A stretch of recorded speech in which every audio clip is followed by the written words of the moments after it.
história do nosso município começa lá em 1829, quando o capitão Roque de Oliveira Dorta, no terreno que hoje corresponde à Praça da Matriz, erigiu a primeira capela dedicada a Nossa Senhora do Socorro do Rio do Peixe, no que era entendido como Sertão de Bragança. Esse terreno, onde hoje é a atual Praça da Matriz, foi doada por Pedro Romão da Silva. Essa primeira igreja, ainda muito simples, tinha como padroeira Nossa Senhora do Socorro. Qual é a diferença de uma padroeira para um orágo? Padroeiro é o santo que protege a localidade. Orágo é o santo que protege a igreja. No nosso caso, a padroeira de Socorro era a Nossa Senhora. E por que Nossa Senhora do Socorro? Porque o capitão Roque, naquela época, era um capitão do mato.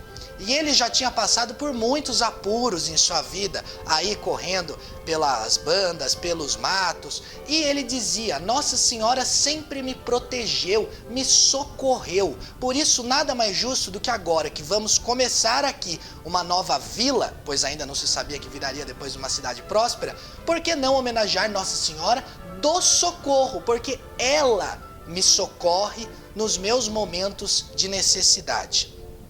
E aí gera a primeira dúvida, muito debatida ao longo de toda a história do nosso município. Mas Nossa Senhora do Socorro, existe esse título de Nossa Senhora? É um dos títulos mais antigos da igreja, que surgiu na Idade Média através dos agostinianos. É errado dizer que essa titulação de Nossa Senhora não existe. Quando alguém diz que não existe, isso é uma informação perigosíssima. Perigosa, porque é mentira. É uma informação de quem não quer acolher os fatos históricos. Ela é originária lá da ilha Sicília, na Itália. Lá tem a devoção da Nossa Senhora do Socorro. Na cidade de Palermo, o beato Nicola della Bruna teve visões com a Virgem, e a Virgem pedia para que se colocasse uma estátua na cidade de Palermo. Logo na sequência, uma mulher tinha uma criança que chorava demais, e a criança falava muitos palavrões. A menina falava nome feio, ela era pequena.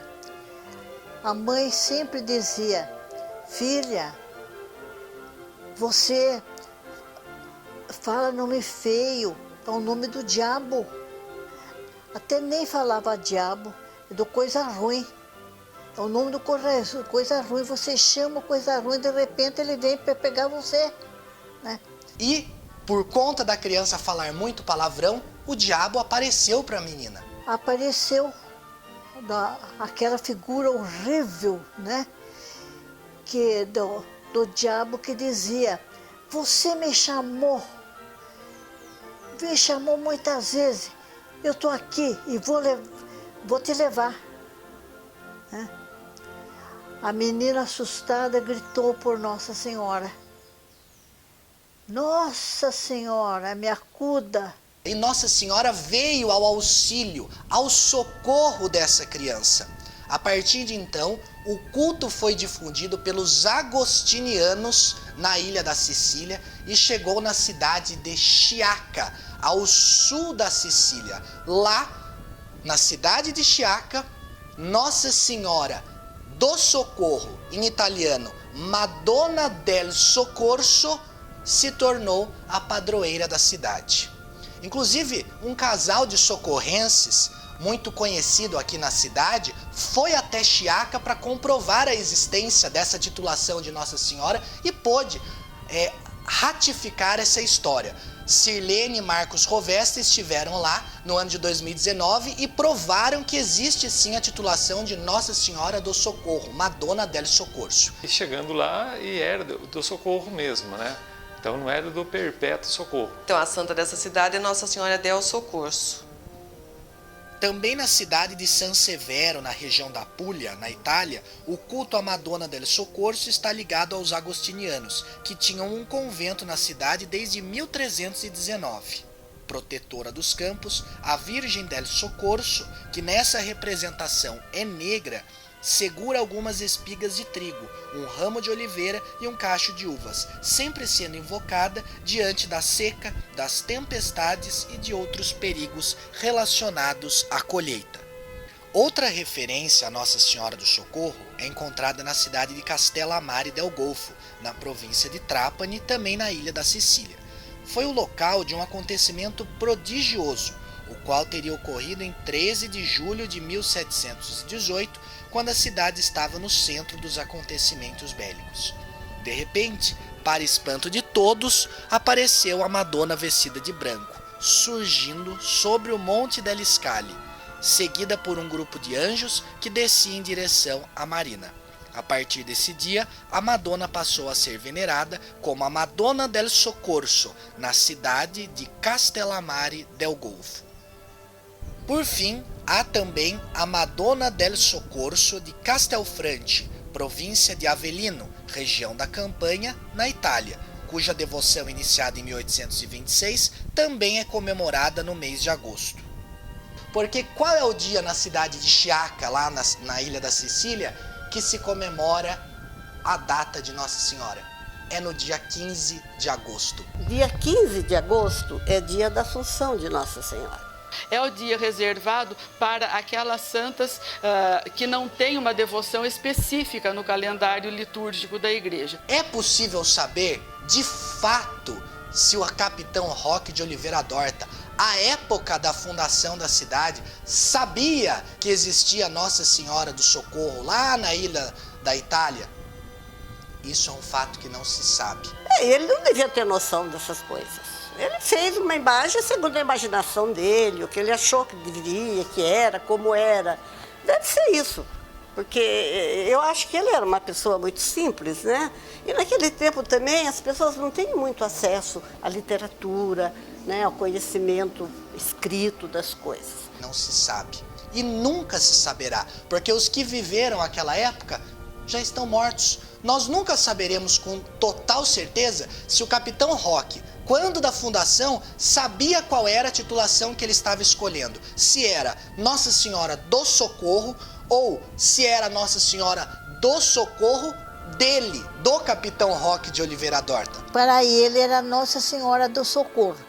Essa santa me socorreu tanto, passei tanto apuro na vida, ela me socorreu tanto. É Nossa Senhora do Socorro. Ou ainda, um termo que só vai aparecer na história de Socorro lá em 1910. Nossa Senhora do Perpétuo Socorro, a atual padroeira da nossa cidade. O termo Perpétuo Socorro só passou a ser falado aqui na cidade, com propriedade, eu posso afirmar isso, a partir de 1910. Antes disso, o Livro do Tombo, que é o documento máximo, o diploma máximo para a história da Igreja de Socorro, nunca constou o termo Perpétuo Socorro lá no ano de 1829. Então nós nunca saberemos com certeza qual era a devoção eleita pelo capitão Roque de Oliveira Dorta. E aí eu peço devida vênia ao querido escritor em saudosa memória, Brás Pesce Russo, quando em sua obra Uma Verdade Sonhada, ele diz que poderia o capitão Roque de Oliveira Dorta ter tido contato com um missionário redentorista que teria dado a ele uma santinha, uma imagem de Nossa Senhora do Perpétuo Socorro. Por isso sim o capitão Roque teria escolhido essa titulação do Perpétuo Socorro para ser a padroeira de Socorro. Um dos fundadores aqui de Socorro viu essa imagem com um missionário na Atibaia, ou de Atibaia, não sei. E esse ícone era de Nossa Senhora do Perpétuo Socorro, porque naquela época também não se conheciam tantas Nossas Senhoras assim, tantas imagens assim. E se encontrou com um redentorista que estava divulgando o ícone Nossa Senhora do Perpétuo Socorro a pedido do Papa. Não sei se as datas coincidem, certo? Mas a história diz isso, o livro do Brás Russo também relata isso, né? O próprio Brás Pesce Russo no introito de sua obra e em notas de rodapé, diz que a sua obra é uma ficção real. Ou seja, ele já diz que os fatos ali narrados não necessariamente são verdadeiros. Então, pode ser que o Capitão Roque tivesse tido contato com esse missionário e daí sim ter escolhido Nossa Senhora do Perpétuo Socorro? É possível? Sim, é possível. Porém, é pouco provável. Imagina o capitão naquela época ia imaginar que existia uma Senhora Perpétuo Socorro. Jamais, jamais. E começa que nem era imagem, é quadro. Mais uma razão que ele não ia, porque a imagem não existe, é só quadro. O capitão Roque de Oliveira Dort nunca ouviu falar em Perpétuo Socorro, pois no período não se tinha conhecimento, não se tinha internet, não se tinha... Quem sabia do título do Perpétuo Socorro é apenas a cúpula da igreja, né, os letrados. Né? Nunca o capitão Roque de Oliveira Dort pronunciaria o título Perpétuo Socorro. Né? Talvez quem escreveu a história, alguns textos a gente vê que de repente se fala em Nossa Senhora do Socorro, depois já mistura Nossa Senhora do Perpétuo Socorro, né? Mas é um conhecimento de quem escreveu, mas não do capitão Roque, pois no período ninguém conhecia no Brasil o título. Né? Mas o título sempre existiu na ilha de Creta. Né? No Oriente, no mundo ortodoxo, né, da Igreja do Oriente, totalmente conhecido, o Perpétuo Socorro sempre foi. Né? Mas para o mundo ocidental, principalmente brasileiro, desconhecido, né? Até, no caso de Socorro, o primeiro fato de se tocar do Perpétuo Socorro é em 1911, quando o bispo pede para que se pintasse um quadro. E de acordo com as inúmeras titulações de Nossa Senhora, que é sempre a mesma, né? Nossa Senhora é sempre uma só, a Mãe de Jesus, a nossa Mãe. As titulações variam de acordo com o local de sua aparição, né? com os outros elementos que a santa possa vir a ter. Aqui em Socorro, o que está no livro do tombo é que o nome da padroeira era Nossa Senhora do Socorro do Rio do Peixe. Por quê? Porque a vizinhança crescia às margens do Rio do Peixe. Nossa Senhora da Conceição do Socorro, da freguesia do Rio do Peixe. Essa foi a padroeira que deu início à cidade, né? A devoção a Nossa Senhora do Socorro. Foi erigida a primeira capela, né, dedicada a Nossa Senhora do Socorro, né, intitulada Nossa Senhora da Conceição do Socorro do Rio do Peixe. Então, aqui em Socorro, a padroeira, nesse momento, em 1829, Nossa Senhora do Socorro do Rio do Peixe. E foi no dia 9 de agosto que o padre, primeiro pároco de Socorro, Jacinto Pereira, realiza os 10 batizados da cidade, data que mais tarde foi eleita como a fundação do município de Socorro, dia 9 de agosto. Dia 15 de agosto, todavia, é a data em que se comemora o dia da padroeira, porque dia 15 de agosto é o dia de Nossa Senhora quando não se há um dia para aquela titulação específica. Como Nossa Senhora do Socorro, do Rio do Peixe, no nosso caso, não tinha um dia específico para a comemoração de sua festividade, elegeu-se o dia 15 de agosto, que é a Assunção de Nossa Senhora. Então, todos os títulos marianos que não têm uma data em específico caem para o calendário da igreja no dia 15 de agosto. Prosseguindo com a história, se em 1829 Capitão Roque de Oliveira Dorta doa a primeira imagem, isso está no livro do tombo, o próprio capitão doou uma imagem da padroeira, qual é essa imagem?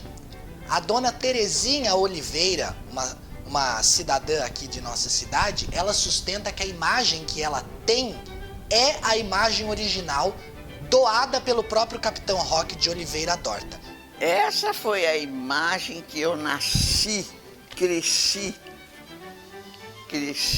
vendo da imagem Nossa Senhora. Ela era de pano, toda... Aí, como o pano tem que trocar sempre, porque fica velho, a mamãe tinha o curso de Belas Artes, a mamãe pintava, tinha quadros, a mamãe fez uma massa de... Mamãe bolou da cabeça da mamãe, ela emassou, engessou. É gesso, ó. só a cabecinha que não. E esta imagem teria sido a primeira doada pelo capitão Roque de Oliveira Dorta para a primeira igreja da Matriz. Essa da Dona Terezinha, essa sim, ela tem ela traz nela, no jeito, que é uma coisa antiga, que não é tão lá para trás, 1829, né? Então, 190 anos. Então, eu acho que essa foi a primeira. Ela é tudo da Socorro. Ela representa a história. É a história vivida de Socorro, é ela. O núcleo urbano foi crescendo na cidade de Socorro. E, junto com isso, não só a igreja matriz foi fundada, mas também outras 3 igrejas que merecem destaque. A primeira delas é a igreja do Bom Jesus. Diz a tradição e a dona Elza Fontana que ela se localizava onde hoje é o Fórum. Onde está o marco da cidade hoje, na Praça do Fórum. Ali, naquela esquina daquela praça, ali era a igreja dedicada ao Bom Jesus. Foi construída em 1834. Outra igreja também foi a igreja de Nossa Senhora do Rosário, uma igreja que era construída ao lado de onde hoje é o Prédio dos 40. Sim, onde é o Paço Municipal. Inclusive, uma curiosidade é que ao redor dessa igreja de Nossa Senhora do Rosário era um cemitério paroquial. O terreno doado para o cemitério paroquial, a dona Escolástica Franco, é uma senhora muito piedosa e de muito interesse para a cidade, de muita ajuda, né, prestação para. Ela deu o terreno para ser construído o cemitério paroquial. Então, onde hoje nós olhamos o Paço Municipal, o jardim ao seu redor era um cemitério, onde os padres ou até outros membros do clero local eram enterrados. Depois, esse terreno que havia sido doado pela dona Escolástica Maria Franco à igreja, foi doado, ou melhor, foi vendido da igreja para Joaquim Augusto de Oliveira Santos, que construiu a sua residência ao lado de onde hoje é o Prédio dos 40 e depois vendeu esse terreno novamente para a Câmara Municipal da Estância de Socorro, que construiu o Paço Municipal, que funcionou até não tanto tempo assim como órgão da administração pública local. Outra igreja é onde hoje é o Hospital Renato Silva, a Santa Casa de Misericórdia. Ali existia a igreja da Santa Cruz. Inclusive foi uma igreja muito famosa pelas suas festividades locais. Lá tinha o terreno da Santa Cruz, próximo ao hospital, onde foi feito o hospital. Ele também serviu de cemitério. Quando o hospital foi construído, um pouco antes do início dessa construção, os corpos foram exumados e transportados para o atual cemitério municipal, que só ficou pronto então no século XX. Todos esses corpos, os que foram encontrados, não, porque não consigo imaginar como todos teriam sido removidos, ainda mais porque naquela época os corpos não eram enterrados em caixões, eram enterrados em pano, mortalha, como diz o Valdir Ferrari na sua obra Pelas Veredas da Religião, escritor aqui socorrense também. Foram transportados para o cemitério municipal. E a prefeitura pedia que as famílias fossem para a exumação dos corpos. Então em Socorro existiam 3 outras igrejas além da igreja matriz, que também é bem diferente do que é hoje, como nós veremos adiante. O ano é 1883. Tornando-se cada vez mais urgente a construção de uma igreja matriz à altura do Progresso de Socorro, haja vista que a única igreja ainda era aquela erigida à época do capitão Roque de Oliveira Dorta, a Câmara Municipal pediu e obteve a concessão para organizar 2 loterias em benefício das obras da matriz. Foi no dia 7 de outubro de 1883 que foi festivamente inaugurada a nova parte da Igreja Matriz, para onde voltaram todas as imagens dos santos e demais objetos religiosos. Aqui também é de se falar da primeira pia batismal de pedra, a qual, de acordo com o acervo do Museu Municipal, foi inaugurada pelo padre Savério também naquele ano. Entre 1886 e 1887, há um fato muito curioso: a injusta acusação de uma das lendas mais famosas de Socorro, Padre Savério.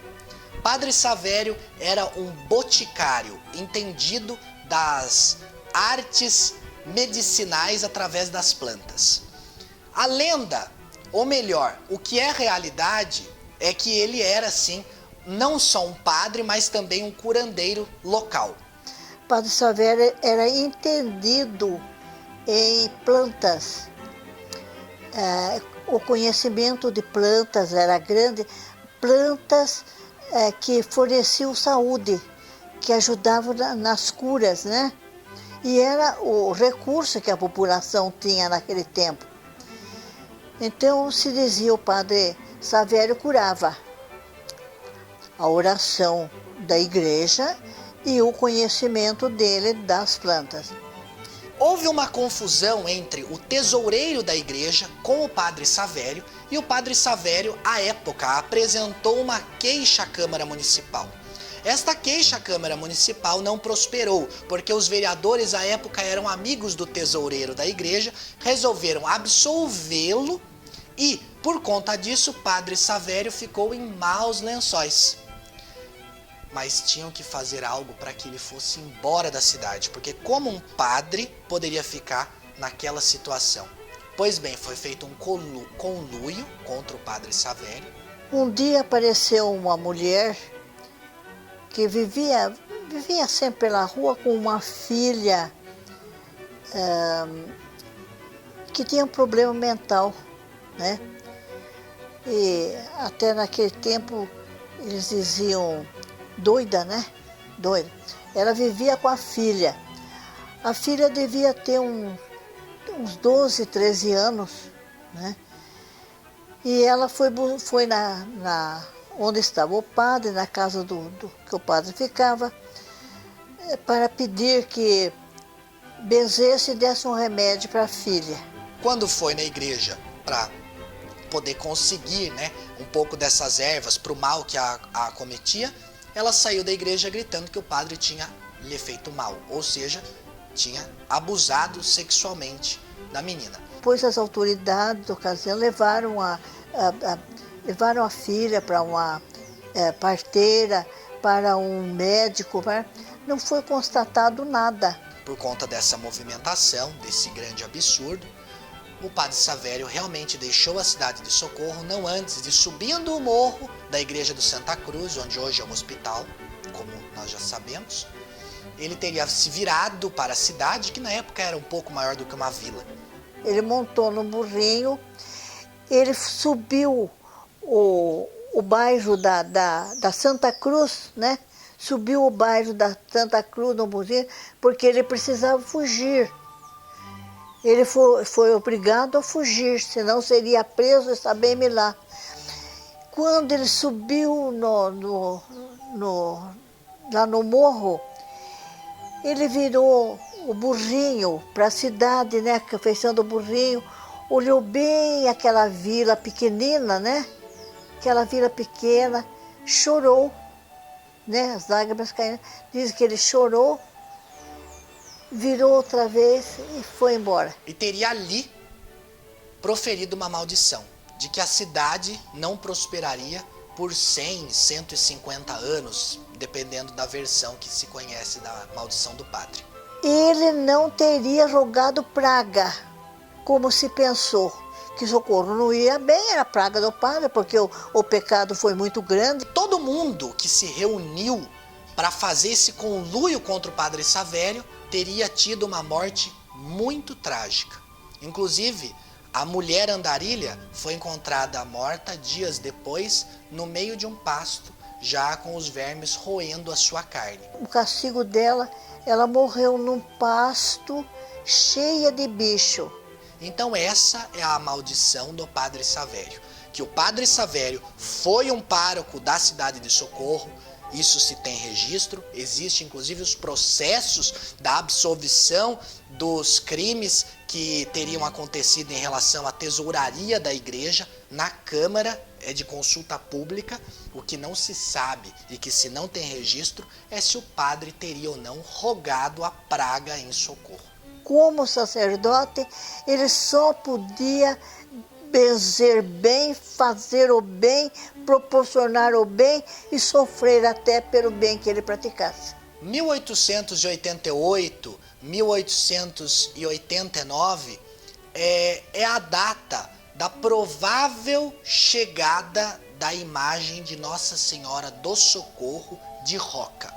Tudo que se sabe sobre essa imagem de Roca, de Nossa Senhora do Socorro, essa imagem grande que nós temos na igreja ainda hoje, a quem entra para o lado esquerdo da igreja, tem o demônio embaixo, a imagem tem as cores tradicionais de Nossa Senhora do Socorro, essa é uma imagem de Roca. As imagens de Roca, né, elas têm esse objetivo de retratar o máximo possível a realidade. Porque embaixo ela é toda montada, só as extremidades que são feitas como dos seres humanos, mas por baixo é como se fosse um mancebo. Então geralmente são em madeira, né, ou outros materiais, né, e consiste ou às vezes somente nas mãos e nos pés, né, ou nos membros superiores e inferiores, né, com o tronco, né, o busto, e o restante é colocado roupa. Porque a roupa a esconde, então isso é o chamado santo de Roca. A Nossa Senhora do Socorro mesmo, ela não é uma imagem completa. Ela tem só as extremidades, a cabeça, as mãos, os pés, o demônio lá embaixo. E a parte, digamos, mais íntima, o corpo mesmo, é um recheado assim, né? Um capim especial lá da parte da Itália, da Europa. Na arte sacra, o objetivo da imagem sagrada qualquer é apenas um sinal. Não é que a gente tenha fé na imagem, mas a fé a imagem é a representação da nossa fé. Nossos santos são representados por imagens. A gente não adora as imagens, mas são representados por imagem, que nos remete ao santo, à vida do santo, à glória de Deus. Quando você, por exemplo, rasga a fotografia de uma pessoa querida, você está ofendendo, né? Porque aquilo é a representação da pessoa, não é a pessoa, mas é a representação dela. Assim a imagem, né? Nós não adoramos imagens, né? Nós veneramos, respeitamos, admiramos, né? E ela nos traz a presença daquilo que elas representam. Essa imagem, tudo que se sabe sobre ela é através de um artigo publicado no jornal Município de 1959. 1959 foi o ano em que Pascoal Granato, um cidadão aqui socorrense, que era até poeta, ele publicou um artigo falando que essa imagem teria sido trazida pelo seu tio Major Felício Granato, que era um viajante na Itália, teria sido encomendada pelo Felício Vita de Socorro. Então, o Felício Granato, que viajava, foi buscar a encomenda do Felício Vita de Socorro. A encomenda era justamente uma imagem de Nossa Senhora do Socorro. E de fato, o Felício Vita trouxe e deixou em Amparo. Porque de Socorro para Amparo era mato, né? Um pouco melhor a estrada quando chegava em Monte Alegre. Então o pessoal, o pessoal religioso daqui, eles formaram um conjunto, uma turma, e foram pelo meio do mato, abrindo caminho. Eles foram até Amparo buscar a imagem. Eles não tinham carro, não tinham nada, era a pé e ir levando a rede. De Amparo para Socorro não existia estrada.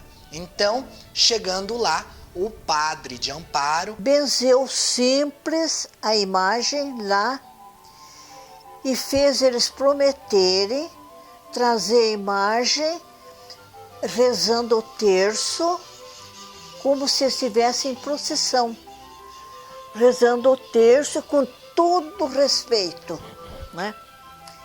E eles vieram, assim eles vieram. A gente não sabe quanto tempo teria levado daqui a Amparo a pé, depois da volta de Amparo ao Socorro. Quando eles chegaram em Socorro, o Padre Pascoal Falcônio, né, que estava em lugar do Padre Savério, benzeu a imagem para que ela fosse colocada no altar mor da Igreja Matriz de Socorro. Essa imagem ficará no altar da Matriz por muitos anos, só será substituída em 1995, mas esse foi o local escolhido para que ela integrasse o nosso templo à época.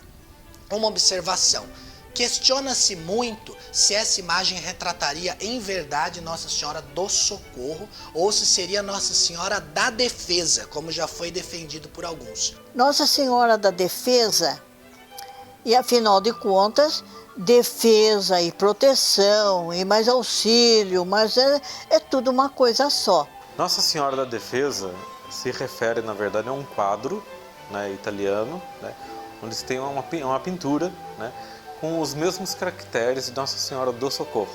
Né. Então, na Itália, ela é conhecida como Madonna della Defensa ou del Soccorso. Né. Então, na verdade, é o mesmo título. Né. Apenas nesse quadro, especificamente de Nossa Senhora do Socorro, a chamam de defesa, muito divulgado no mundo da renovação carismática católica, né? Maria com a espada na mão, né? E com o objetivo de destruir o demônio. Mas o tema iconográfico é o mesmo, né?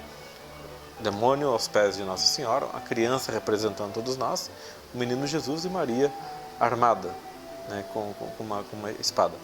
O manto azul, simbolizando que ela é mãe. Ela traz a túnica vermelha, simbolizando que ela é virgem. Virgem mãe. O que não seria entendido por ninguém, né? E ela carrega o menino Jesus porque ela carrega o perpétuo socorro do mundo. Ela é perpétuo socorro, ela carrega o perpétuo socorro do mundo, é aquela criança que ela carrega. E ela defende, socorre, amparo com aquela criança, pediu ajuda quando a criança foi atentada pela força do mal. Porque Nossa Senhora do Socorro, certeza, ela é o bem lutando contra o mal. O que dá origem, até no Gênesis, na Bíblia, né? Uma mulher pisará a tua cabeça, né? É a força do bem contra o mal. Quando a criança pede socorro para Nossa Senhora aparece, recolhe a criança no manto, põe o dedo indicador apontando a cabeça da servente, segura a servente com o pé e ela diz: cala-te, Satanás. Ao passo que a Nossa Senhora da Defesa, ela tem assim os mesmos traços, com pouca diferença, mas a mão direita é empunhada com a espada, na proteção da criança. Existem milhões, Nossa Senhora dos humildes, Nossa Senhora dos aflitos, Nossa Senhora dos navegantes, Nossa Senhora... Por que não Nossa Senhora do Socorro? E a palavra socorro, ela tem vários sinônimos, né? Ela pode ser da defesa, da ajuda, não é verdade? Da providência naquele momento, né? É Maria, o auxílio, Maria Auxiliadora, como tem também o título de Maria Auxiliadora. Então, o socorro, ele veio deste. Então, seria uma Nossa Senhora da Defesa, Nossa Senhora da Ajuda. A imagem da Nossa Senhora do Socorro, na minha infância, na minha vida, aquela imagem vai ser sempre ter um significado todo especial. Se teve uma missa aí, na cidade, daí que veio um padre, no caso aí, veio bastante família. E tinha uma família que tinha bastante filho, uns 8, 9 filhos, não sei quantos filhos que eram, mais ou menos na época, no caso lá. E daí que, quando a igreja lotou de gente, no caso lá, e aquele tempo era tempo de...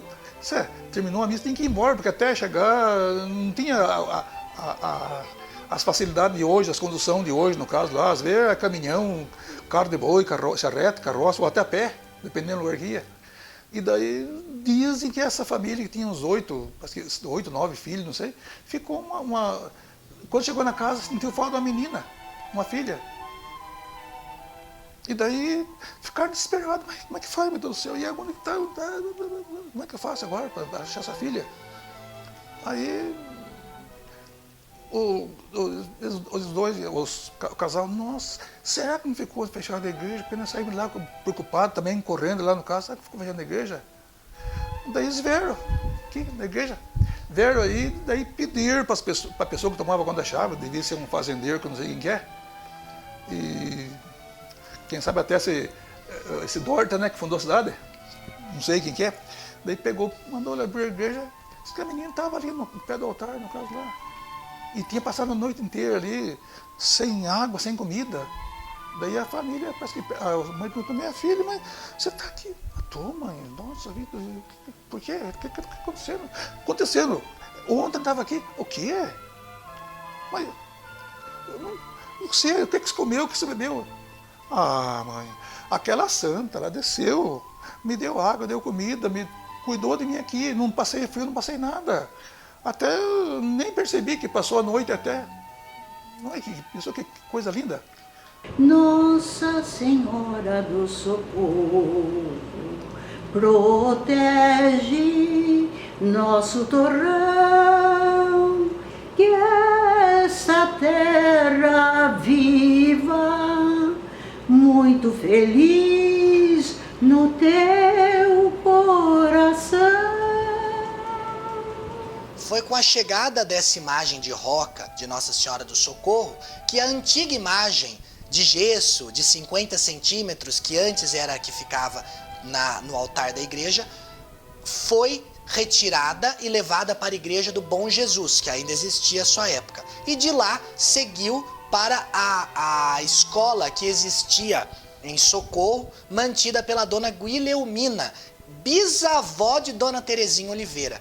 Desde então, a imagem passou da bisavó para a avó, para a mãe, e hoje está há mais de 90 anos com a dona Terezinha Oliveira. A imagem doada pelo capitão Roque de Oliveira Dorta, de 50 centímetros, a imagem original, que dá nome à cidade de Socorro. 1910, ano divisor de águas na cidade de Socorro. Foi nesse ano que o bispo de Campinas, já que Socorro pertencia à diocese de Campinas, o bispo Dom Nery veio numa visita pastoral para Socorro.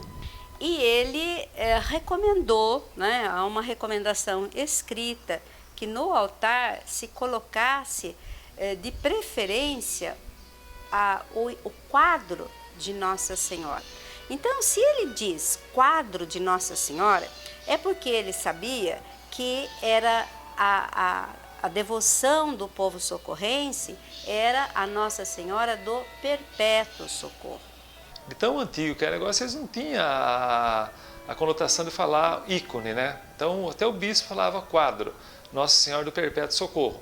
Foi pedido com o objetivo de apresentar ao público, né, esse outro título de Nossa Senhora do Perpétuo Socorro, conhecido como Perpétuo Socorro. O que nós concluímos disso? Nós concluímos que Dom Nery ou sabia realmente que a intenção do capitão Roque de Oliveira Dorta era Nossa Senhora do Perpétuo Socorro, ou ele parte do pressuposto de que era essa a intenção do capitão Roque de Oliveira Dorta, excluindo sumariamente a opção de que a intenção do Roque era a Nossa Senhora do Socorro apenas, sem o Perpétuo. A partir de então, o que acontece? Em 1911, atendendo a essa ordem de Dom Neri, José Peretto, nascido em Bassano del Grappa, na Itália, um pintor, aqui em Socorro, que vivia já com a sua família, pintou o ícone de Nossa Senhora do Perpétuo Socorro. Esse ícone foi colocado junto à imagem de roca de Nossa Senhora do Socorro no altar.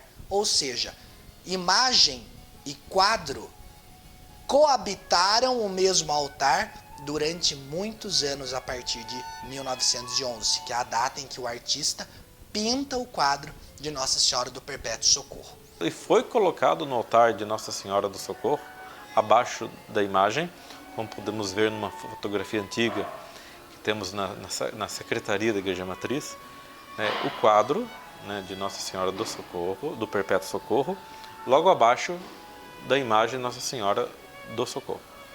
Né. Então ali tudo indica que foi apenas uma intenção de também começar a divulgar o Perpétuo Socorro, que é outro título de Nossa Senhora com o tema Socorro. A imagem de Nossa Senhora do Perpétuo Socorro, ela é originária da Grécia, da ilha de Creta. Uma pintura atribuída até a São Lucas. Ele pintou Nossa Senhora, porque Jesus morreu, mas Nossa Senhora ficou. Eu li o livro, eu li a vida de São Lucas, e foi ele que fez o primeiro ícone de Maria. Nossa Senhora ficou tão contente de ver o retrato dela, né? Que ela disse, por onde eu abençoo esse quadro para onde ele for. É um ícone que toda a história foi roubada, depois foi para a Itália. E daí colocaram numa igreja acho que São Mateus, se não me engano. Né? Que essa igreja depois ela foi destruída na guerra, daí ficou escondido, né? Os capuchinhos, acho, esconderam esse quadro por muito tempo, guardaram, até que um dia ele foi colocado na igreja de Santo Afonso lá. Então hoje ela é a padroeira dos redentoristas, né? Os redentoristas todos. E esse quadro ele é venerado no mundo inteiro. O quadro de Nossa Senhora do Perpétuo Socorro, pintado pelas mãos de José Peretto, tornou-se a obra-prima mais conhecida entre os socorrenses. Há um boato que circula entre os munícipes socorrenses de que José Peretto teria pintado o ícone de Nossa Senhora do Perpétuo Socorro com as feições de uma mulher que teria amado. Isso por si já seria suficiente para que o quadro não pudesse ser colocado no altar. Entretanto, como já se diz, é mais uma de muitas histórias que circulam entre os causos dos socorrenses, não se sabendo ao certo se tal afirmação procede de fato. Buscando a origem de inspiração de José Peretto para retratar a Virgem naqueles padrões estéticos, foi na casa da professora Elza Fontana que encontramos uma belíssima gravura de Nossa Senhora do Perpétuo Socorro que, até mesmo para os leigos da pintura ou da iconografia, despertaria sentimento de semelhança entre ela e a obra de Peretto. De acordo com a professora Elza Fontana, essa gravura teria sido trazida da Itália pelas mãos do senhor Bras Bali, um imigrante italiano que foi acolhido por Dona Joaquina Oliveira Camargo, avó da professora Elza. A gravura foi colocada em uma moldura para ser pendurada na parede da casa da avó de Dona Elza. E de fato, na parede ela ficou por muitas décadas, inclusive durante o período em que José Peretto, pintor italiano que morava em Socorro, frequentava a casa de Dona Joaquina Oliveira Camargo. Há documentos que apontam o ano de 1912 como o ano de conclusão da matriz de Socorro. Essa data é citada na segunda visita pastoral de Dom João Batista Correia Neri, ocasião em que o bispo fala numa matriz completamente construída pelo cônego Aristides. Já em 1921, a Igreja da Matriz possui uma fachada muito simples, apenas de tijolos, muito bruta ainda.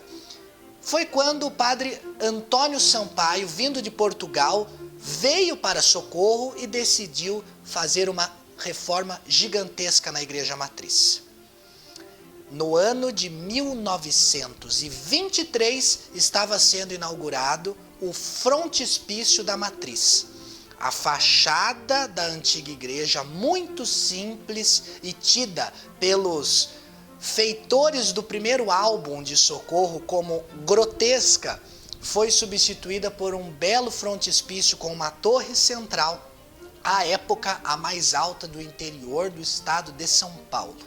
Em 1923, o padre Antônio Sampaio conseguiu começar as primeiras reformas, inaugurando esse frontispício tal como ainda vemos hoje. A atual Igreja da Matriz é o desenho original idealizado, junto com o seu arquiteto, pelo próprio Padre Antônio Sampaio.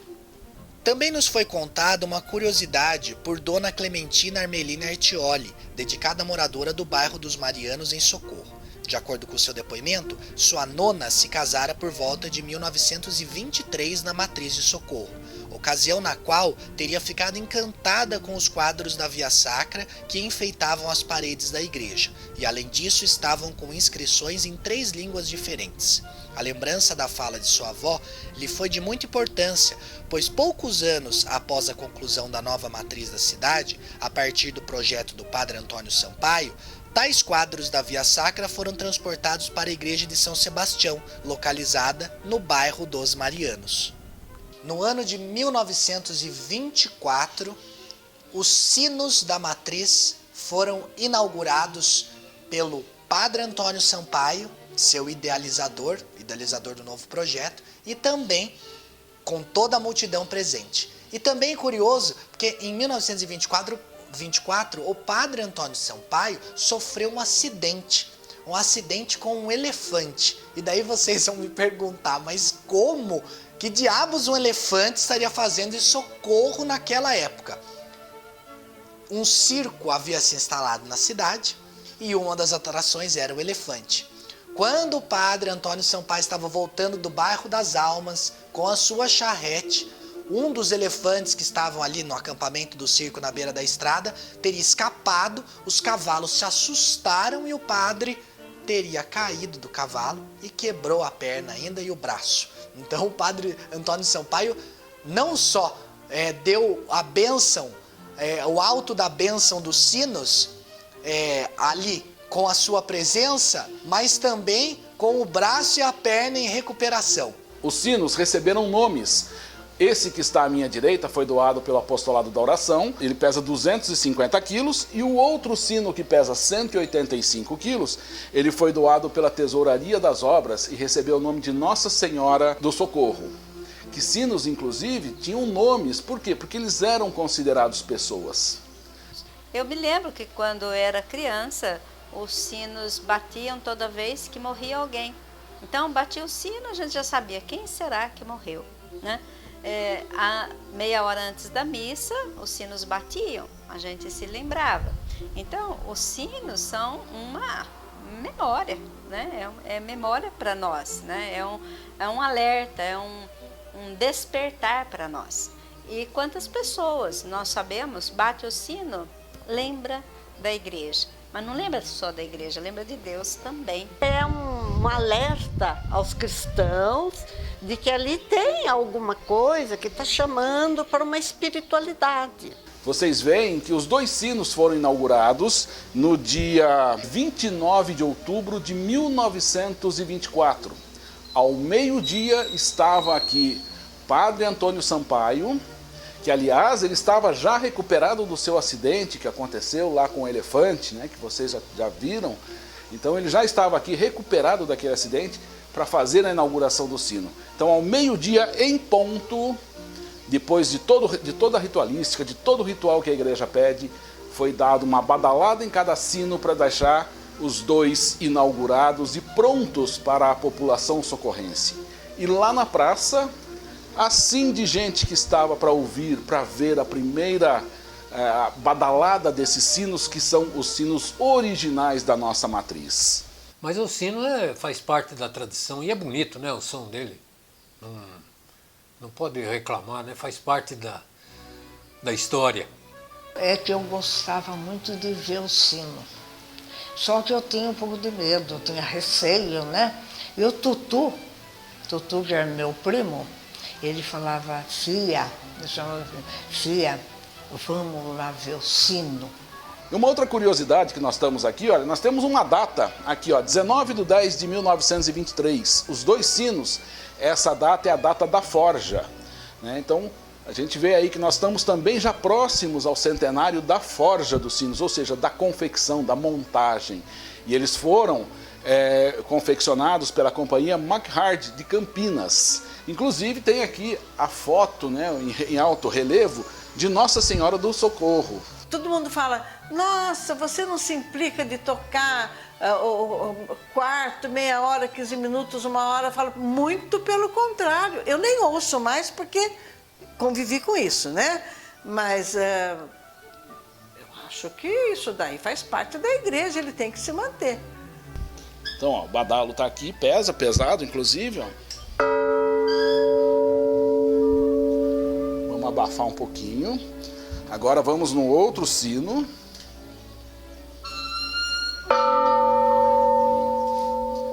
Então vocês veem aí a diferença de tonalidade, né? Cada sino tem aí uma nota musical. Eu não sou músico, né? Atualmente eu voltei a ser contador, mas com certeza eu já percebi que são notas musicais, notas diferentes. Isso por quê? Porque num carrilhão de sinos, ou mesmo para uma harmonia de sinos, é necessário que essas notas sejam diferentes. E o repique do sino nas missas das festas de agosto e nas outras cerimônias? Era o Tutu que repicava o sino e ninguém mais conseguiu fazer como ele, porque ele não ensinou ninguém. Então agora nós estamos aqui na lateral, né? Os 2 primeiros sinos estão de frente, né, para a praça, estão na parte frontal do campanário. Agora nós estamos na parte lateral. Para quem olha de fora, né, a posição que eu estou aqui, se eu estivesse olhando o campanário, olhando a torre, né, à esquerda, né, estão aqui os 2 sinos, que a gente não tem história desses sinos, nós não temos o histórico deles, como vieram parar aqui, mas chegaram até a nossa igreja, chegaram até a nossa matriz e estão aqui até hoje. Este, inclusive, que é o menor de todos, ele tem inclusive o brasão imperial. Então, com certeza, ele foi forjado e está aí já desde o tempo do Império, ou seja, desde antes de 1889. Então, muito bem antes, ele veio parar em Socorro. E esse outro sino nós não temos também o histórico dele, mas o importante é que mais esses 2 sinos e mais os 2 principais formam aqui, né, a quadra de sinos da nossa matriz. E no ano seguinte, 1925, foi vez de inaugurar o coração da cidade de Socorro, o relógio da matriz, uma máquina alemã que ainda hoje permanece em perfeito estado de funcionamento. Agora estamos no coração da nossa cidade de Socorro, coração da Igreja Matriz. Eis o relógio, eis a máquina alemã que está aqui funcionando ininterruptamente desde 1925, quando foi inaugurado. Essa máquina foi uma doação de Antônio Moraes Cardoso, que inclusive nós temos ali próximo à Escola Narciso Pieroni, uma rua com seu nome, né?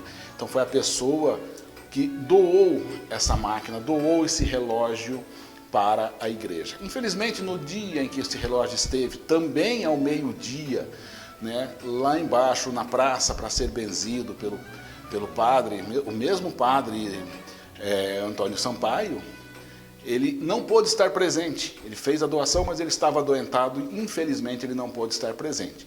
Mas aqui está a sua obra, aqui está a sua demonstração de carinho com a nossa igreja, com a nossa cidade. Então, essa máquina é alemã, ela veio diretamente da Alemanha, ela veio de Campinas, né, para Socorro, aqui pela estrada de Lindóia, né? Então nós estamos agora mostrando para vocês, inclusive vocês puderam ver aqui um funcionamento dela, é literalmente magnífica. Olha, é uma coisa de se arrepiar, é uma coisa da gente ver essa máquina funcionando há 100 anos e preservada. Está aqui, esse é o relógio, agora marcando 1h30 da tarde. né, nesse dia que nós estamos aqui, e vejam o sincronismo de tudo, peças e peças funcionando, uma maravilha, né? Aqui nós temos toda o equipamento, né, que faz da corda no relógio, né? Depois nós temos ali os pesos que fazem, né, o contrapeso, né, que fazem a puxada da corda, enfim. Eu norteio a minha vida pelo relógio da igreja até hoje, porque eu sou vizinha. 4 em algarismo romano é o 5 menos 1. Então tem um mostrador que é o 4 desse 5 menos 1. E o da frente, senão, é os 4 pauzinhos. E o pessoal falava que o Henrique IV da Inglaterra não admitia ser Henrique 5 menos 1. Por isso que faziam o 4. Aí eu falei, não é possível que o rei da Inglaterra vai se preocupar com uma besteira dessa, né? Aí eu comecei a pesquisar, é uma questão de estética. 1, 2, 3, 4, 4 pauzinhos. 5, 6, 7, 8, o V. 9, 10, 11, 12, o X. Então tanto que na igreja aqui tem 2 mostradores assim e 2 com o 5 menos 1. As portas da nova matriz também foram assentadas no ano de 1928, às 5 da tarde, momento de sua inauguração e bênção pelo padre Antônio Sampaio. De madeira e com simbólicos entalhes de arte, foram ofertas do casal Joaquim Augusto de Oliveira Santos e sua esposa, Dona Ambrosina. Em 1932 morre o padre Antônio Sampaio. Ele foi enterrado no Rio de Janeiro e posteriormente seu corpo foi exumado para que fosse colocado na igreja idealizada por ele, ou seja, a nossa igreja matriz. Se você hoje está no corredor central da matriz, pode ver uma placa com umas inscrições dizendo que ali estão os restos mortais do padre Antônio Sampaio. Foi só entre os dias 12 a 16 de agosto de 1938 que Dom José Maurício da Rocha visitou a paróquia a fim de presidir as solenidades comemorativas da Capela Mor da nova matriz e a bênção do altar-mor, coincidentes com as festividades de agosto. No dia 13 de agosto, às 8 horas, houve a inauguração da Capela Mor e do altar de mármore, construídos graças aos esforços da comissão e boa vontade do povo. O altar-mor ele era composto, né, por 3 baldaquinos. O baldaquino principal de Nossa Senhora do Socorro, um baldaquino à direita menor, dedicado a São Luís Gonzaga, e um baldaquino esquerdo, né, menor, né, dedicado a São Benedito. Até o ano de 1938, a Igreja da Matriz não tinha um altar de mármore. Existia ali, de qualquer modo, um belo altar de madeira com 3 baldaquinos, o qual desempenhava muito bem o papel para as celebrações, principalmente por ser, em verdade, uma bela obra de arte. Quando decidiu-se construir o grande altar de mármore, o altar de madeira foi levado para a igreja do bairro do Serrote, dedicada a Santo Antônio de Pádua, templo no qual permanece até os dias de hoje em ótimo estado de conservação. Assim como acontecera com o altar-mor, antes de ser ele construído de mármore até 1941, a Igreja da Matriz dispunha de um altar de madeira para o Santíssimo. Com a chegada do Monsenhor José do Patrocínio Gonçalves, em 1940, foi por ele contratado, de acordo com o livro do tombo, o artista Afonso Novelli, da cidade de Amparo, competente marmorista de origem italiana, para que se criasse um altar todo em mármore em substituição ao de madeira. Sabe-se que por volta dessa data, a capela construída pelo Sr. Miguel Russo em 1938 adquiriu esse antigo altar de madeira do Santíssimo da Igreja Matriz de Socorro, o qual era decorado com uma peça de valor inestimável, um retábulo de talha sobre madeira do grande artista Marino del Favero, por ele executado em 1921. Essa obra, belíssima obra de arte, né, do Marino del Favero, obra essa que este ano, 2021, completa 100 anos. Embora o altar em madeira tenha sido levado para a capela de São Miguel, construída pelo senhor Miguel Russo, a elegante obra de talha em madeira, a qual compunha o altar substituído, foi cuidadosamente fixada sob a mesa marmórea do novo altar do Santíssimo, executado pelo habilidoso Afonso Novelli. O altar novo, feito de mármore, passou a exibir a bela peça entalhada do antigo altar de madeira sob sua mesa central. Na obra de Marino del Fávero, observa-se a visão do Sagrado Coração de Jesus por Santa Margarida Alacoque. Com o novo altar, a Igreja da Matriz atendeu uma de suas principais necessidades, a construção de uma capela do Santíssimo para o complemento principal da Igreja-Templo. Também chegou até nós, a tempo de ser inserida nessa obra, uma notícia contada pelo Sr. Luiz Montini, socorrense nascido e criado no bairro Jucal da nossa cidade. De acordo com ele, foi também no começo da década de 40 que o Monsenhor José do Patrocínio Gonçalves permitiu que fosse levado um altar em madeira da Igreja Matriz para a Igreja de São Benedito no bairro do Jucal. Não há registros que coincidam com o depoimento, mas, observando os detalhes desse altar em madeira, há uma data em algarismos romanos que aponta o ano de 1919 como a gênese do entalhe dessa peça. Provavelmente, esse altar seria um dos antigos altares da antiga Igreja Matriz, a qual dispunha de altares laterais além de seus principais. Foi só em 1942 que a Igreja Matriz ficou como hoje nós a vemos. Tudo havia sido concluído, desde o frontispício ao corpo da igreja, o altar do Santíssimo, o altar-mor. Então, em 1942 foi o auto de bênção da nova Igreja da Matriz. E, posteriormente, já em 1945, os vitrais foram inaugurados. Os vitrais foram produzidos e encomendados pelas famílias socorrenses. O padre da época, Monsenhor José do Patrocínio Gonçalves, pediu doações às famílias, as famílias doavam e colocavam os vitrais de acordo com os seus santos devocionais. Inclusive, em cada um dos belos vitrais, nós podemos ver as inscrições das famílias que doaram, cada um deles para a composição da Igreja Matriz. Todas as figuras bíblicas, né,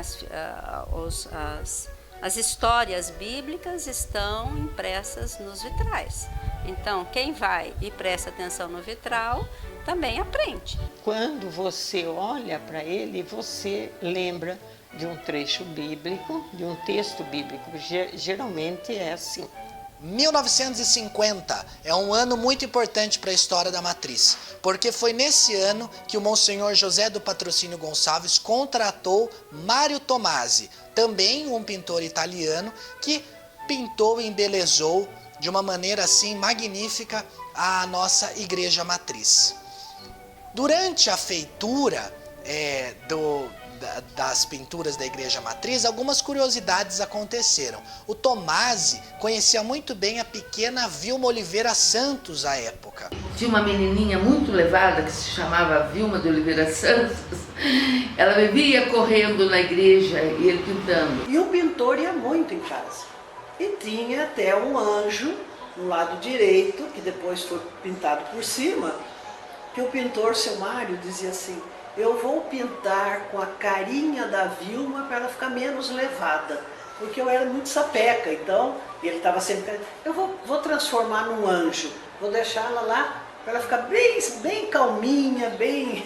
Eu falei assim, eu vou pintar esse anjo com a cara dessa diabinha. Ele pintou com o rostinho e com as asinhas de anjo. Depois isso daí foi apagado posteriormente, né? E não tem nenhuma foto que a gente possa colocar como era o rosto da Vilma Oliveira Santos. A dona Elza Fontana já disse que o anjo pintado com o rosto da Vilma Oliveira Santos não era esse dos evangelistas, mas sim um dos anjos que guarda o ícone de Nossa Senhora do Perpétuo Socorro, que está no arco triunfal. Então há essa dúvida, qual deles seria o anjo? Também uma outra curiosidade, quem olha nesse mesmo arco triunfal vê algumas pessoas que são contemporâneas ao Cristo, mas uma delas chama atenção. Vocês encontram a figura de um homem, o coletinho, as mãos abaixadas, um chapeuzinho na mão, Se vocês quiserem conhecer o pintor da igreja, olha bem para a figura dele, que vocês veem um jeitinho humilde, as mãos embaixo, chapéuzinho, um homem quieto. Alguns dizem que seria o próprio pintor, Mário Tomasi, que teria feito ali um autorretrato. Mas quem conheceu Mário Tomasi vê que ele era bem diferente pelas fotos que se tem daquele senhor retratado, o que dá também a outra opção, uma opção contada pela Teresa Ferraz do Carmo. Quando ele estava pintando, na missa de quarta-feira, sempre vinha um senhorzinho, que inclusive descalço, do sítio, ele vinha, sentava na última fileira, ficava quietinho lá com o chapéu assim, e ele estava pintando esse ícone lá na igreja, e resolveu pintar esse senhorzinho, que vinha do sítio toda quarta-feira assistir a missa, e ficava na última cadeira. Então, depois, com o tempo, não sei se isso se perdeu, e começou a falar que era o Tomasi, mas que não, para quem conheceu o Tomasi, ele não tem nada a ver com aquele senhorzinho que estava lá. Esse senhor retratado de colete e chapéu pode ser tanto o pintor, Mário Tomasi, quanto este senhor. As duas hipóteses são sim possíveis. Ficava encantada e ao mesmo tempo assustada com a altura dos andaimes que iam até o teto. E o seu Mário e mais um rapaz, um jovem, moreno, de cabelo bem crespinho, era o ajudante dele. Só os dois. Por sinal, foi uma pessoa muito dedicada e capacitada, né? Eu me lembro bem dele. No dia 30 de maio de 1954, o Monsenhor José e o bispo Dom José Maurício benzeram os novos quadros da Via Sacra, confeccionados pelo decorador da matriz, o senhor Mário Tomasi. São os mesmos que permanecem até os dias de hoje. Estive na noite da inauguração dos quadros da Via Sacra, porque a minha infância, eu passei muito tempo, muita parte da minha infância, dentro dessa igreja matriz. Foi Maria Silvia Baladi que descobriu que os antigos quadros da Via Sacra da Matriz foram levados para a capela da Santa Casa de Misericórdia de Socorro, belo templo também decorado pelo artista Mário Tomasi. Comemorando o primeiro centenário das 18 manifestações de Nossa Senhora, a jovem Maria Bernadette, ocorridas em Lourdes, na França, o Monsenhor José do Patrocínio Gonçalves mandou construir a gruta ao lado direito da entrada principal da matriz no ano de 1958. Antigamente, os fiéis tinham pleno acesso às águas da fonte através de uma cavidade bem abaixo dos pés da imagem de Nossa Senhora. Hoje, isso não é mais possível. Em 1963, atendendo às ordens do Concílio Vaticano II, a Igreja da Matriz teve uma mudança assim muito significativa. O altar-mor foi muito modificado, tiraram-se os 3 nichos originais que tinha e deixaram apenas o nicho central com a imagem de Nossa Senhora do Socorro. E embaixo foi tirado completamente um cercado, todo feito em mármore, que dividia o altar da nave principal.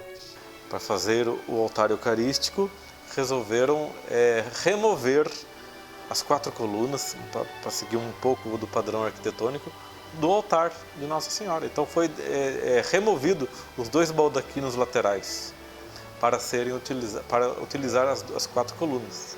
É o que nós vemos hoje no altar eucarístico. 4 colunas de mármore rosa, mármore italiano. Em 1977, nós temos um acontecimento que marcou muito todos os que frequentavam a igreja. O padre, hoje Monsenhor Giovanni Barresi, teve a sensibilidade de atender ainda mais em específico aquilo que ficou decidido no Concílio Vaticano II. E achou por bem que deveria pintar de branco grande parte das pinturas originais de Mário Tomassi. Eu comecei a pensar que não era certo, que a igreja tinha um valor histórico. Comentei com alguns amigos e esses amigos também concordaram comigo. E isso acabou gerando, né, uma espécie de um movimento. Então, esses primeiros amigos que já não estão mais conosco são o Sérgio Mosca e a Meninha Colli. Depois se juntou ainda a Marisa Fontana e se juntaram mais alguns outros. Eu não vou citar todos os nomes porque eu não me lembro de todos eles, mas o movimento começou conosco. Nós fomos conversando com algumas pessoas que foram se juntando, que foram concordando. Nós conversamos com o padre Giovanni, expusemos nosso ponto de vista, fizemos depois, ele ainda continuou, né, com o ponto de vista dele, é claro. Nós fizemos um abaixo-assinado que pretendemos ou fomos entregar para o bispo. O bispo da época não nos recebeu, deixou o Monsenhor Lélio Dantas encarregado de conversar conosco, recebeu o abaixo-assinado, mas também foi só isso. Como consequência desse abaixo-assinado, não me lembro se por indicação do bispo ou por vontade própria do padre Giovanni, ele fez um plebiscito na cidade. De acordo com os registros, foram 2.110 votos a favor da mudança e 113 a favor, ou melhor, contra a mudança. Foi bastante expressiva foi expressivo esse resultado, porém bastante previsível também, visto que o padre tinha a favor dele toda a sua argumentação, toda a sua capacidade de liderança. Apagar as pinturas dele, você ganhar um quadro do Van Gogh e pintar em cima de branco também não faz sentido, né? Quando tem muita pintura, ela fica sobrecarregada. Então, para mim, eu prefiro do jeito que ele deixou os quadros, né? Assim, a pintura em volta, a pintura e outra pintura em volta, como se fosse um quadro. Então, aquilo ali fica mais nítido para a gente enxergar, não fica no meio. Porque quando você vê um quadro no meio de um monte de pintura, se perde, não é? Então eu acho que, do jeito que está assim para mim, eu acho que está ótimo. Também houve uma outra modificação. O baldaquino que recobria Nossa Senhora do Socorro em mármore foi completamente retirado, ficando a santa sem nenhum baldaquino. O Monsenhor Giovanni ele removeu o baldaquino de mármore da imagem de Nossa Senhora do Socorro e ficou ela lá, né? Colocou ali postes, luminárias, temos fotografia dessas fases todas, né, que a gente conseguiu. Além de modificar por completo o Santíssimo, que tinha um belo altar de mármore feito por Afonso Novelli. Que era composto da imagem do Sagrado Coração de Jesus, dos anjos tocheiros de madeira do artista Marino del Fávero e do retábulo da aparição do Sagrado Coração de Jesus, a Santa Margarida Lacoque. Giovanni Barresi entende que é melhor retirar o altar de mármore e colocar um tronco de madeira. A capela foi simplesmente desmontada para ser colocado o tronco que representava um trecho do Evangelho, eu sou o tronco, vós os ramos, com todo um sentido bíblico. Também não concordei com essa mudança na época, acho que isso ficaria muito bem numa igreja nova. Ele foi praticamente destruído a marreta e sobrou apenas duas colunas, né, o arco do baldaquino, né, e a cruz, né, desse arco. E foi chumbado em cima de uma pia de lavar as mãos na sacristia.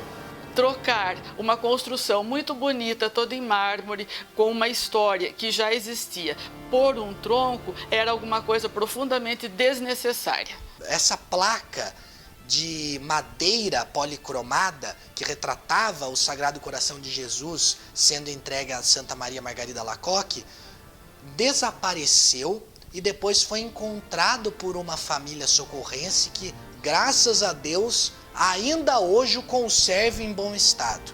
A família recolheu essa peça, a salvou, preservou e instalou em sua casa. E permanece até hoje ela em perfeito estado, muito bem conservado. E também foi em 1977 que o quadro de Nossa Senhora do Perpétuo Socorro, pintado por José Pereto em 1911, foi encontrado, de acordo com seus familiares, herdeiros de José Pereto, numa caçamba de lixo. Esse quadro do José Pereto estava danificado, rasgado e foi jogado na praça, na rua, para o lixeiro levar. Aí o filho do José Pereto, João Pereto, de saudosa memória, né, viu o quadro do seu pai, né, jogado na praça e recolheu esse quadro.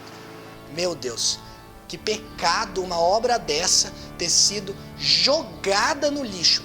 Não se sabe como, por ordem de quem, se foi um acidente, mas fato é que ainda hoje os herdeiros de José Pereto conservam esse acontecimento em suas falas. O quadro foi encontrado numa caçamba de lixo e resgatado pela família, que o guardou e só depois vai devolver à igreja. Até um dia eu brinquei com o Eduardo Pereira e falei, pô, o quadro tem que ficar lá, né?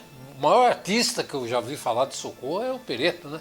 Em 1985 houve uma grande revolução na cidade com o padre Líbero Zapponi. Ele entendeu por bem que as festividades da festa de agosto, em grande parte delas, era uma festividade profana. Vamos colocar as coisas nos devidos lugares. O que é religioso é religioso. O que é profano é profano.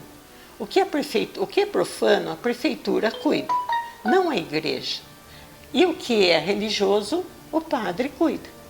Ele quis restituir o São Benedito ao seu dia, que é dia 5 de outubro, que nós comemoramos agora. E a festa, o Divino Espírito Santo, que nós não tínhamos consciência do que era o Espírito Santo. Mas a parte religiosa era importante, sim, apesar de ter os exageros. A cidade dividia a vida em duas fases. Antes da festa de agosto e depois da festa de agosto. Uma cidade pequena, humilde, né?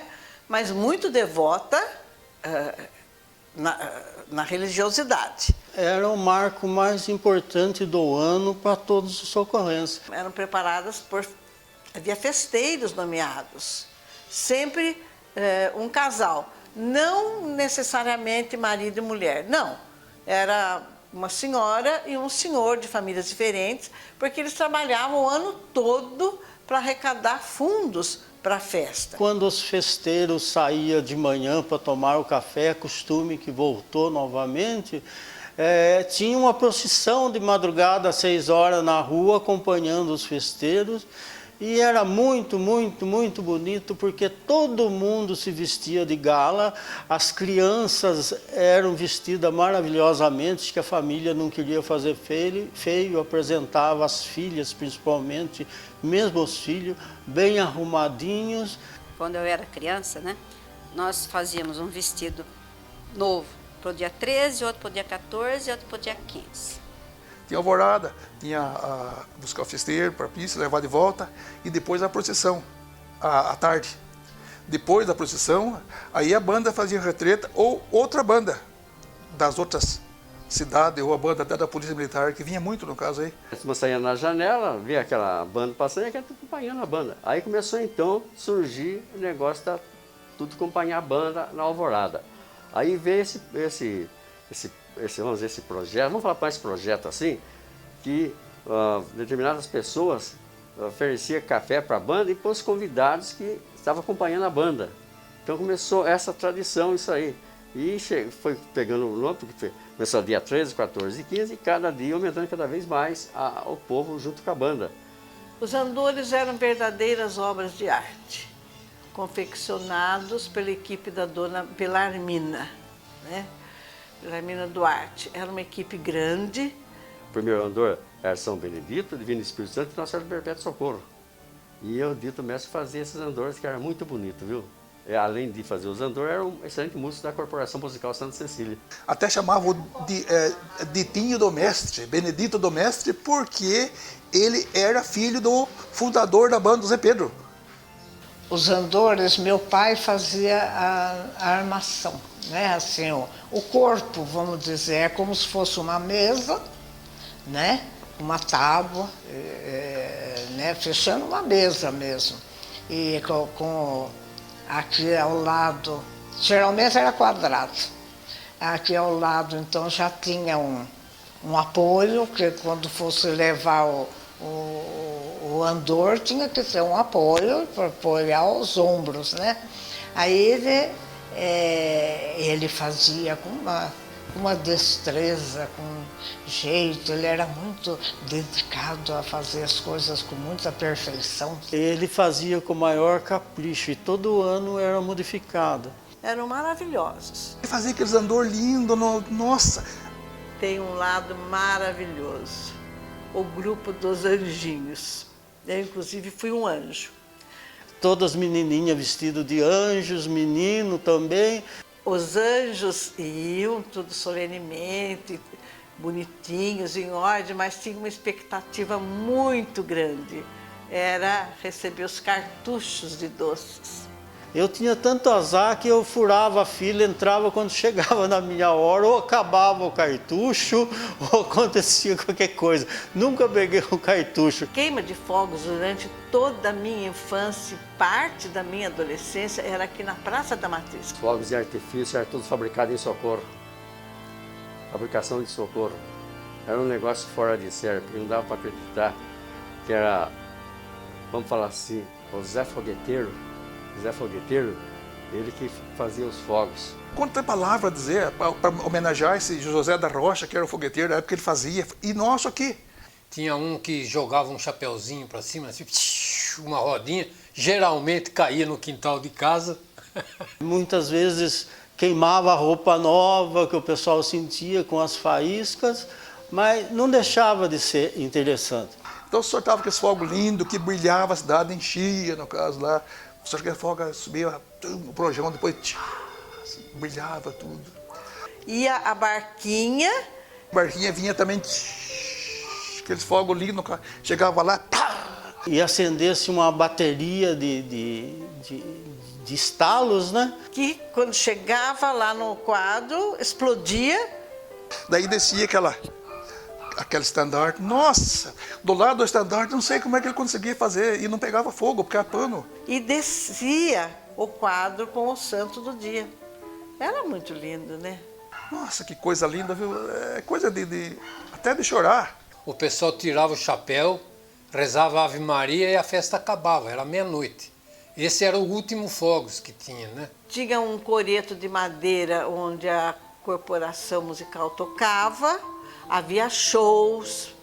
A barraca das bonecas, quando meu pai foi festeiro em 57, com o seu Romildo Tasca, nós moramos uns 4 anos em São João da Boa Vista, né? E lá tinha uma barraca parecida com essa. Então meu pai levou alguém para lá, tirou o modelo e tal, e tinha aqui a fábrica de vassoura Silbene, do Silvio Beneduzzi, e ele que fabricou a barraca, com um modelo tirado assim, com base do de São João da Boa Vista, né? E aquela barraca, quem montava ela era meu pai com o senhor Dito Pires. E tinha uma época a barraca era aqui dos festeiros e do outro lado da igreja ficava a barraquinha das bonecas, né? Que cada comércio, cada coisa dava uma boneca vestida para fazer leilão. Embaixo era onde ficavam as bonecas expostas e na parte de cima era o palco onde faziam os shows. E na barraca, por resto, era um bar, restaurante. Na época, chegava-se a ter até 60 bonecas que eram vestidas pelas senhoras da cidade. Lindas, lindas. Então, era a rifa dessas bonecas que se vendia antes dos fogos.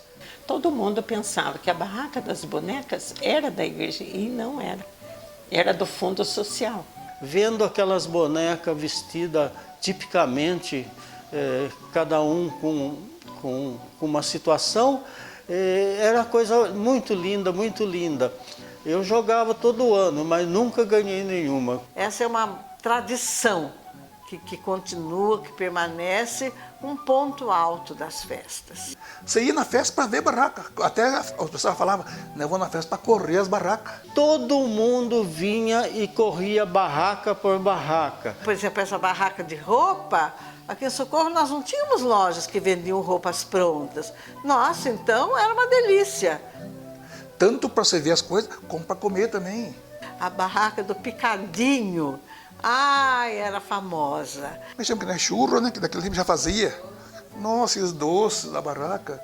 Vendia bolinho, vendia arroz doce, vendia esses doces do sítio. Barraca de alumínio, sempre teve. Eu até tenho foto na frente de uma barraca de alumínio. Então todo mundo montava barraca, além das barracas beneficentes também que tinha. É isso, foi, olha, quem viveu, viveu. Fica uma lembrança gostosa. Mas o padre Líbero, como um padre responsável, explicou, evangelizou o público que, pela liturgia católica, cada santo tem o seu dia correto, mais adequado, portanto, que as festividades fossem comemoradas dentro da sua data mais precisa. Por isso que tem a época própria. Não era o correto. As pessoas faziam 3 dias, mas não era o correto dentro da liturgia da igreja. Tinha pessoas que aceitavam, tinha pessoas que não aceitavam.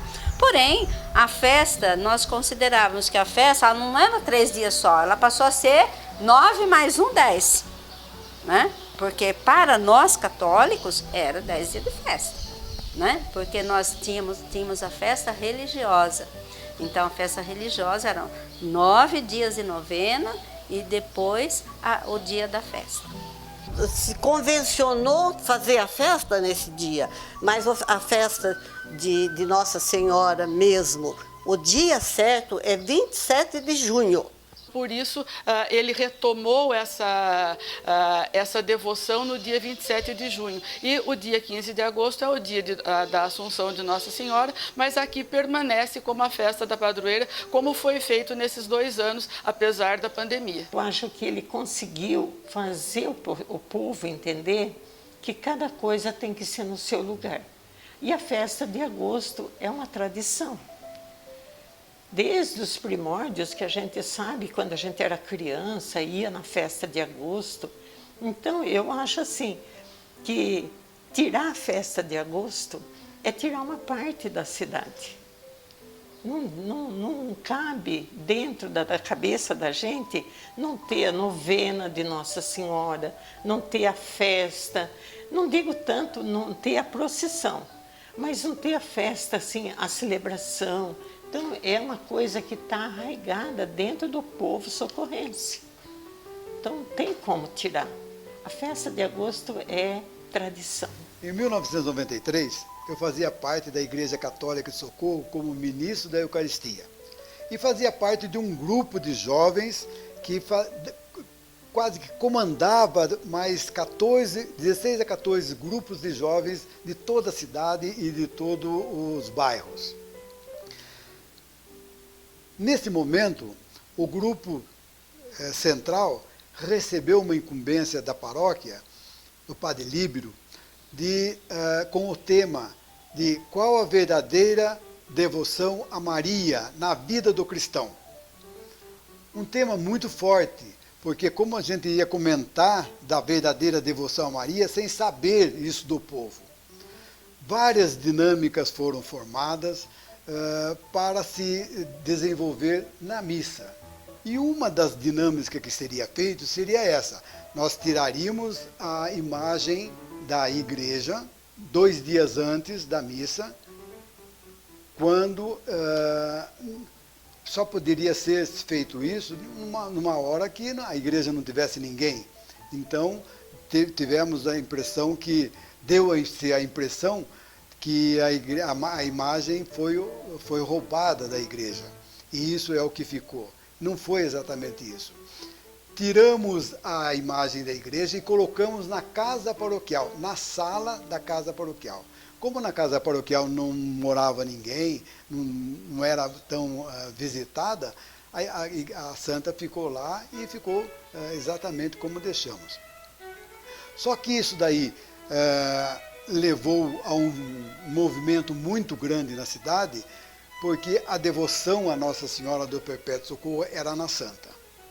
Então, o povo se revoltou, a polícia veio e fez um alarde em cima disto, e o grupo ficou assim, reuniu-se nesse dia várias vezes por dia para ver o que ia se fazer, e resolvemos levar a santa de volta.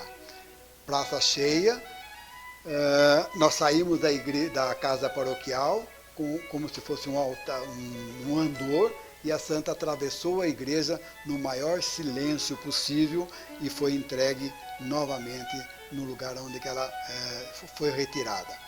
A intenção era que essa santa entrasse a hora do ofertório na missa, como que a Maria estivesse buscando o povo dela. Então essa era a verdadeira devoção nossa de cristão, que Maria é o povo, a Maria era o povo, a Maria estava com o povo. Esse foi a dinâmica mais forte. Mas como deu esse erro de intenções que houve na época, nós precisamos devolver antes, e foi isso que nós fizemos. Nós não escondemos a cara, o grupo todo estava presente na hora da devolução, só que o povo, o povo sofreu. O padre Líbero não sabia desta dinâmica nossa. Inclusive, ele, na época, estava em reunião com o clero. Mas como o grupo era livre para fazer para fazer a missa em cima daquele tema, o grupo desenvolveu esse tema, sem o padre Líbero estar sabendo desse tema. Só depois, no dia que ele voltou, que ele ficou sabendo exatamente o que estava acontecendo. Queríamos que o povo crescesse nessa devoção a Maria, e não o que foi saído, o que foi evoluído, o que foi contado a respeito disso, que saiu em jornal e tudo mais. Na época e no dia, a IPTV estava presente na cidade para desmantelar uma quadrilha de desmanche de carro. E nada melhor para a TV como um desaparecimento de uma santa e não de um roubo de carro. Então a TV virou o tema e focou no roubo da santa. Aí o grupo sofreu mais ainda, porque não era essa a intenção. Padre Líbero Zapponi, pároco na época, decidiu atender a ordem do bispo de 1910, que tinha como conteúdo: a imagem de Nossa Senhora do Socorro deve ser substituída pelo quadro de Nossa Senhora do Perpétuo Socorro. Isso não havia acontecido até 1995, de 1910 a 1995. Olha quantos anos a ordem do bispo não havia sido atendida. O padre Líbero relutou bastante em tirar a imagem e colocar o quadro. Ele, durante muito tempo, ele se questionou, estudou, né? E eu lembro que um dia ele chegou e disse assim: agora eu acho que nós podemos mudar. Por quê? Porque eu vi o livro Tombo e eu vi que o bispo de Campinas pediu que se coloque no altar, em 1910, se coloque no altar o quadro de Nossa Senhora. Então, a partir daí, ele ficou determinado em mudar. Eu estava presente, né, quando tirou a imagem para levar ela atrás. Ela estava muito estragada, aquela imagem entalhada, né, com aquela palha, como ela veio de fora, né, daquele tempo que as imagens eram feitas daquele jeito. E com muita dificuldade, porque senão ela desmanchava, foi colocado com todo cuidado não podia mexer no vestido, não podia, porque senão desfazia atrás. Mas ele foi falando com o povo para ir devagar, compreendendo que deveria fazer essa mudança. E chegou o momento, ele acabou fazendo. Ele preparou o povo, não foi uma preparação assim de um dia para outro. Ele não fez da cabeça dele. Colocando no lugar da imagem o quadro, um quadro pintado por uma artista bragantina, já que o quadro de José Pereto estava desaparecido, e colocou a imagem de roca de Nossa Senhora do Socorro à esquerda, onde antes era a pia batismal, o lugar do batismo. Colocou ali para receber as pessoas que chegavam na igreja. Ele não descarta a imagem, ele só substitui, coloca num outro lugar também de destaque, mas não mais no altar-mor, que passa a abrigar a partir de 95 o ícone de Nossa Senhora do Perpétuo Socorro. Em 2003, o quadro de José Pereto, pintado em 1911, foi redescoberto na casa de seus familiares. A pedido de um paroquiano, esse quadro foi restaurado e novamente reintroduzido no altar-mor. O quadro que o padre Líbero Zapponi tinha encomendado para a artista bragantina, retratando Nossa Senhora do Perpétuo Socorro, foi substituído pelo quadro original de José Pereto de 1911, restaurado pelas mãos de Tadeu Matias, um artista muito competente, que mais uma vez trouxe a imagem mais famosa, a pintura mais famosa de Socorro à luz, através da reintrodução desse ícone famoso para a fé do católico, mas também para a arte, ao altar-mor da matriz de Socorro. No ano de 2009, a pedido do padre Josemildo Albino da Silva, foi restaurado o altar do Santíssimo, o qual, através dos estudos de Josiel Oliveira, seguiu os padrões do altar original realizado pelo marmorista amparense Afonso Novelli no início da década de 40. A árvore rústica que substituíra o altar original na década de 1970 estava completamente tomada por cupins, motivo suficiente para que fosse ela retirada e para que o sentimento de restauração tivesse novamente lugar no coração dos envolvidos. Todavia, embora restaurado o altar, a obra de talha em madeira retratando Santa Margarida Lacoque com o Sagrado Coração de Jesus não retornou ao seu local de origem sob a mesa do altar, restando vazio ali o espaço a ela dedicado, o que pode ser visto ainda nos dias de hoje. E ainda falta lá no Santíssimo este quadro. Eu penso que com o tempo, vai se completar então o altar e vai ficar como era mesmo antigamente.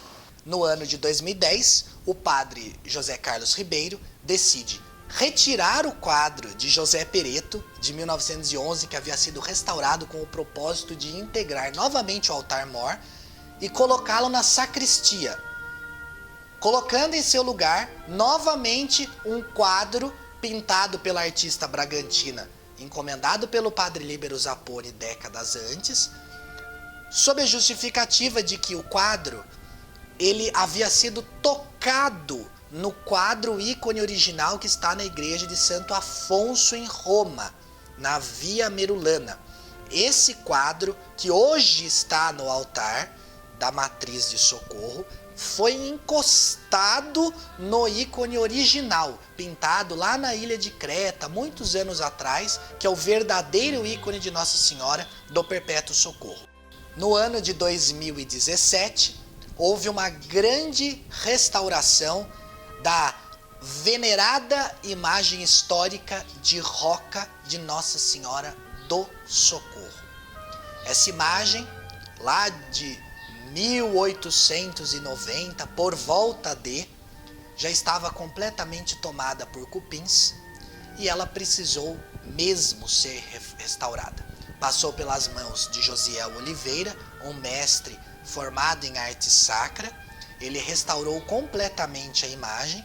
E foi feita uma restauração técnica completa, A imagem se encontrava 70% danificada, com cupins. nessa ocasião. Nesse ano, a imagem foi exibida por todos com grande procissão para que se apresentasse a peça histórica, uma das mais antigas e importantes historicamente para a nossa cidade e não só para a igreja.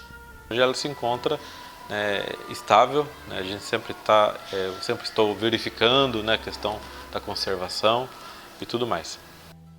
No dia 27 de junho de 2021, data em que se comemora oficialmente o dia de Nossa Senhora do Perpétuo Socorro, o bispo diocesano de Bragança Paulista, Dom Sérgio Colombo, presidiu a celebração da dedicação da matriz de nossa paróquia à Santíssima Trindade e em honra da Virgem Maria.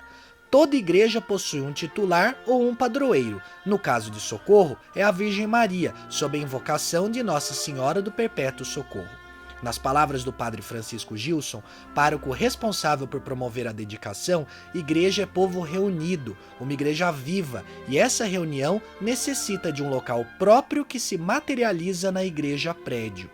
Portanto, a dedicação torna a igreja um templo santo de Deus, consagrado e elevado ao Senhor para promover a glória da Santíssima Trindade e onde o povo de Deus se reúne para celebrar o santo sacrifício e os santos mistérios do Senhor.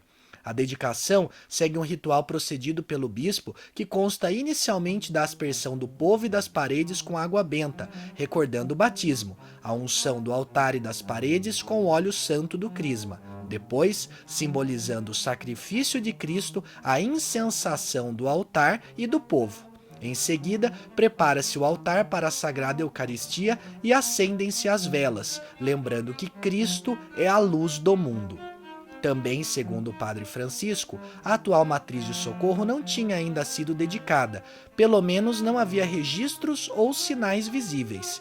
E mesmo que tivesse sido, sofreu tantas reformas que se perdeu o profundo significado em seus aspectos cultural e religioso, os quais o pároco está, respeitosamente, tentando resgatar. A partir de 27 de junho de 2021, portanto, todos os anos deve-se comemorar o aniversário de dedicação do templo nessa mesma data com uma solenidade. Longo foi o caminho que nós percorremos para chegar até o ano corrente, e nós vimos que a igreja matriz passou por grandes transformações em todos os sentidos.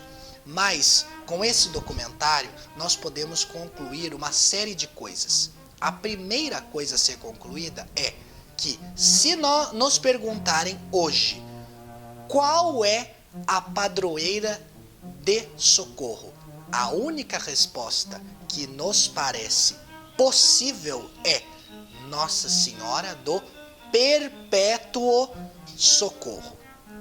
Mas, diante da pergunta, mas sempre foi Nossa Senhora do Perpétuo Socorro a padroeira da nossa cidade, nós podemos concluir que, na época da fundação da nossa cidade, a santa padroeira era Nossa Senhora do Socorro do Rio do Peixe. Por quê? Porque inexiste no livro do tombo, em 1829, o termo Perpétuo Socorro. Então concluímos, a padroeira atual é Nossa Senhora do Perpétuo Socorro. A padroeira inicial é Nossa Senhora do Socorro do Rio do Peixe. Também acho que não há mais espaço para se discutir, questionar que não existe a titulação do Socorro, pois nós já provamos, já demonstramos que é uma titulação cuja origem remonta à ilha Sicília, na Itália. Então, a Madonna del Soccorso é uma titulação difundida pelos agostinianos. Então, essa titulação existe.